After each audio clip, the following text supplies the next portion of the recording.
سب تعریف اللہ ہی کو ہے جس نے اپنے محبوب بندے محمد صلی اللہ علیہ وآلہ وسلم پر یہ کتاب نازل کی اور اس میں کسی طرح کی کجی اور پیچیدگی نہ رکھی،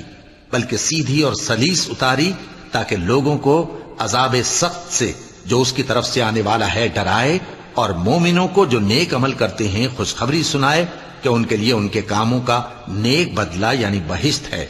جس میں وہ ہمیشہ رہیں گے، اور ان لوگوں کو بھی ڈرائے جو کہتے ہیں کہ اللہ نے کسی کو بیٹا بنا لیا ہے۔